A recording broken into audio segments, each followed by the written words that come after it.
What's going on, you guys? This is Madam, and I'm coming back to you again. This time we're going to go over to CBS News, and that's cbsnews.com.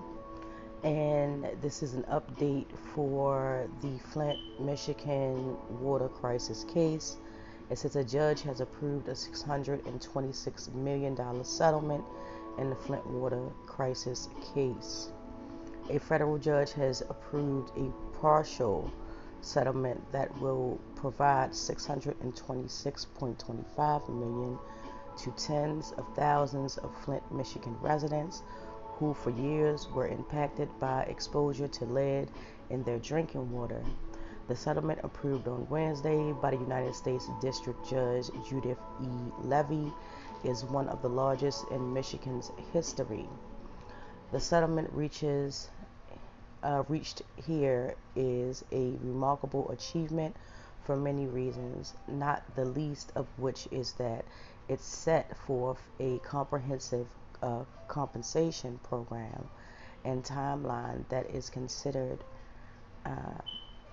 for every qualifying participant, regardless of whether they are members of a class or are non-class individuals represented by their own counsel, Levy said. Okay. Those eligible to receive compensation for the settlement includes adults who can provide proof of an injury as a result of lead exposure, children exposed to lead, and those who paid water bills. The massive settlement was announced last year by Attorney General Dana Nessel and current Michigan Greenwich Whitmer. We acknowledge that this settlement may not completely provide all of Flint's needs, and that many will still be justifiable frustration with the system and structure that at times is not adept to fully address what has happened to people in Flint over the last 6 years. Whitmer said in a statement at the time. In 2014, a water source in Flint was switched from treatment water in Detroit to Flint's River in an effort to save money. The city failed to treat the water properly, which subsequently allowed excess amounts of lead to leak from old pipes into the water and flow directly into homes. According to the Environmental Protection Agency, there is no known safe level of lead in a child's blood. Negative health effects of drinking water with lead presents include behavioral issues, a lower IQ, hyperactivity, slower growth, amnesia, cardiovascular effects, diseased kidneys, functions, and reproductive problems. Flint residents have protested for years over the unsafe amounts of drinking water. The Associated Press reported that authorities also found 90 cases of Legionnaire's disease in Guinness County, where Flint is located, which led to 12 deaths. Some experts determined that the water treatment system lacked enough chlorine to control the Legionnaire bacteria. I apologize if I mispronounce any word in here. Okay. Former Michigan Governor Rick Snyder is facing 2 counts of willful neglect of duty for failing to protect the health and safety of the city's residents. 8 others, including members of the administration, are also facing charges currently. Okay, and that is the end of the story. It's a short update. However, it does not begin to describe the impact that is felt.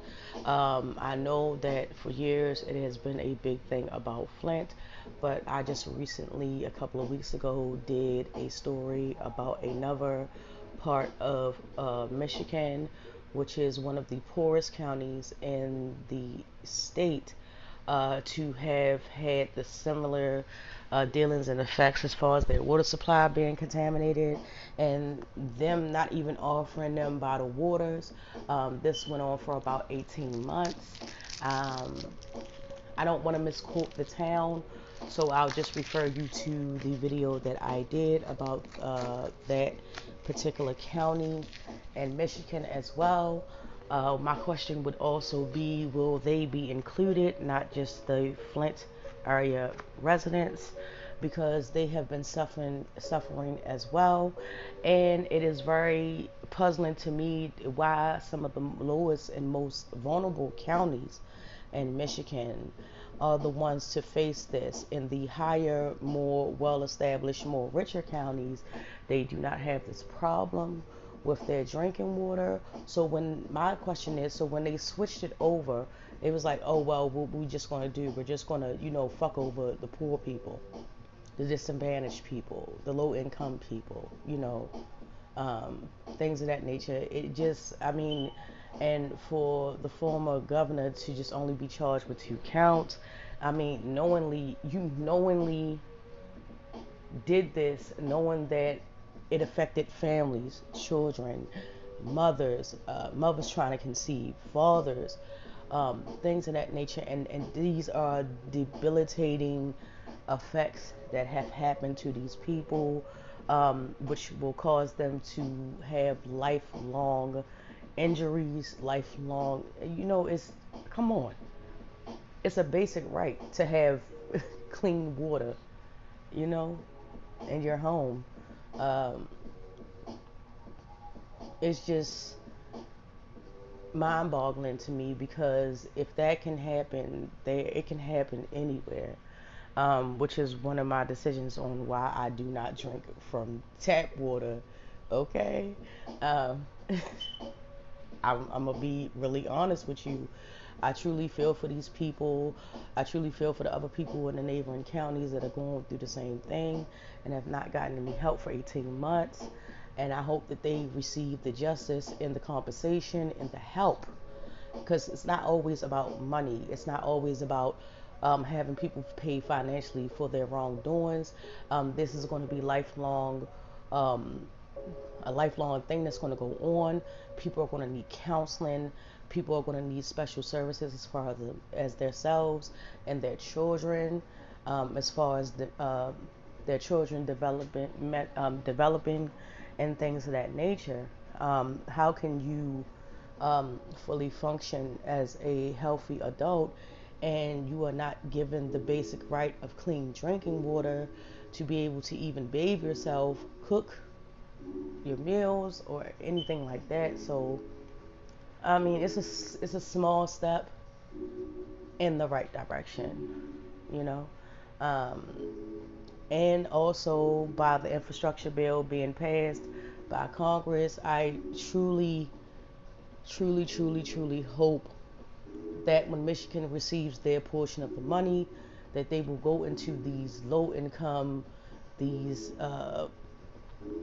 poorest counties in Michigan and actually replace these pipes, actually build up the infrastructure for those people so they can be afforded the same right, privilege, the same right and privilege that their richer counterparts have in other neighboring counties. I don't feel as though the richer people, I don't feel as though they deserve anything from the infrastructure bill. It should be mainly failing infrastructure. I'm pretty sure their infrastructure is good. Um, just help the most vulnerable people, man.